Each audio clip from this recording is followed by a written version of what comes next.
কাকা, তারপর মামা কাকা আর কে, এই মামা কাকাদের জন্যই রয়েছে। তো এই হলো দুটো শার্ট জামাই বাবু, হ্যাঁ এদের জন্যই রয়েছে। আচ্ছা এই একটা রয়েছে, এই দেখতে পাচ্ছ এই যে ব্ল্যাক কালারের দুটো শার্ট রয়েছে, একটা শার্ট। এই কালারগুলো যার যেমন সাইজ সে সেরকম, এম এক্সেল সব শুনে শুনে করা। আর এটা হলো জোড়া শার্ট, একটা মনে হয় এক্সেল, আরেকটা মনে হয় এম না এল সাইজের রয়েছে। কেমন লাগছে দেখে অবশ্যই কিন্তু তোমরা জানিও কমেন্ট সেকশনে। আর এখানে একটা পাঞ্জাবি রয়েছে, এটা হলো আমার বরের জন্য এসছে। অনেকেরই জানতে ইচ্ছা হয়তো হতে পারে যে আমার বরকে কি দিয়েছে। আমার বরকে এই পাঞ্জাবিটা দিয়েছে। এই দেখো ডিজাইনার পাঞ্জাবি এটা দিয়েছে, খুব সুন্দর রেড কালার, আমি পছন্দ করে নিয়েছি। আচ্ছা এখানটায় রয়েছে মায়ের শাড়ি, এটা হলো মায়ের শাড়ি। এরকমই একটা শাড়ি আমাদের বাড়ি থেকেও গেছিল স্বর্ণজিতের মায়ের জন্য, মানে পূজা শাশুড়ি মায়ের জন্য। তো তোমার তো দেখেইছিলে, এইটা মনে হয় একটু কালারের হেরফের আছে আর কিছুই না, একটু হোয়াইট, দুটো কালারই খুব সুন্দর, এর সাথে উইথ ব্লাউজ পিস এরকম ডিজাইনার। তো এই গেল। আচ্ছা এখানটা থেকে পূজাটা শাড়ি খুলে ফেলেছে। আচ্ছা এখানে কিন্তু 3টে শাড়ি রয়েছে, 3টে শাড়ি কার কার আমি বলছি, 3টে কালার কেমন লাগছে সেটা বলো, তারপর আমি বলছি।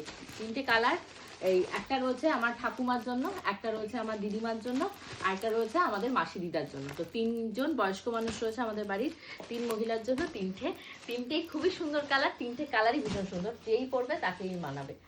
আর এখানটা একটা রয়েছে বেগুনি বেগুনি কালারের তত্ত্বের শাড়ি, এই কালারটাও খুব ভালো কালার, আমার এই কালারেরও শাড়ি নেই। ও এটা একটা পূজার শাড়ি, আমার না ওটাও কারোর জন্য হয়তো এসেছে বা কিছু, ওটা তত্ত্বসূচি দেখতে হবে। তত্ত্বসূচি দেখতে হবে, খুলে খুলে কোনটা কার জন্য কি কোনটা কার আমি জানি না। পূজা প্রথমে সব খুলে ফেলছে, তাই বললাম যে ওইভাবে রাখ, তত্ত্বসূচি মিলিয়ে মিলিয়ে দিলে হবে।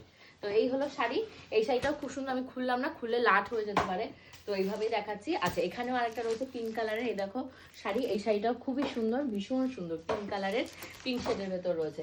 আরেকটা রয়েছে লাল সাদা, এই শাড়িটাও ভীষণ সুন্দর, যদিও আমার লাল সাদা কম্বিনেশন আছে, এটা আমার নয় আমি এটা জানি, কিন্তু শাড়িটা খুব সুন্দর।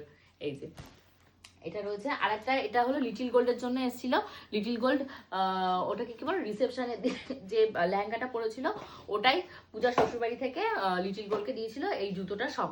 তো জুতোটা একটু সাইজটা বড়, আমি পছন্দ করেই নিয়েছি, তো তার জন্য আর জুতোটা আমি পরিয়েছিলাম না, যা জুতো ছিল ওই পরেই নিয়ে গেছি। আর এই জুতোটা এখানে রয়েছে, আর স্কাই কালার লেহেঙ্গাটা তোমরা রিসেপশনের ব্লগ দেখলে পেয়ে যাবে। আর এখানে দেখতে পাচ্ছ চকলেটের ট্রে অলমোস্ট ফাঁকা হওয়ার পথে। এটা কি হচ্ছে, এটা আজকে থেকে মানে খাওয়া হচ্ছে ওরকম ব্যাপার না, এটা বিয়ের দিন থেকেই ওই স্টেজেই রাখা ছিল, ওখানে ছোট বাচ্চাদের কি কন্ট্রোল করা যায়। তারপর আমার মেয়ে রয়েছে, আমি লিটিল গোলকে বলেছি ওখানে যা লজেস আছে সবাই মিলেমিশে খাও, এবার ও তুলে কাকে কি দিয়েছে আমি জানি না। তারপর এইগুলো রয়েছে বাকি, তো আমি এখানটা থেকে একটা চকলেট খেয়েছি, ব্যাস এই ছিল তত্ত্ব। আর এর সাথে এই যে একটা ট্রলি এসছে পূজার, এই ট্রলির ভেতর ওর কিছু পার্সোনাল কেয়ারের জিনিসপত্রও রয়েছে। তো কেমন লেগেছে তত্ত্ব? পেটিকোট, তারপর ইনার ওয়্যার, এগুলো সব। এই ট্রলিটা এসছে, এই যে এটা, এটা খুব সুন্দর ব্লু কালারের স্কাই কালারের একটা বড় ট্রলি রয়েছে। তো তোমরা অবশ্যই জানি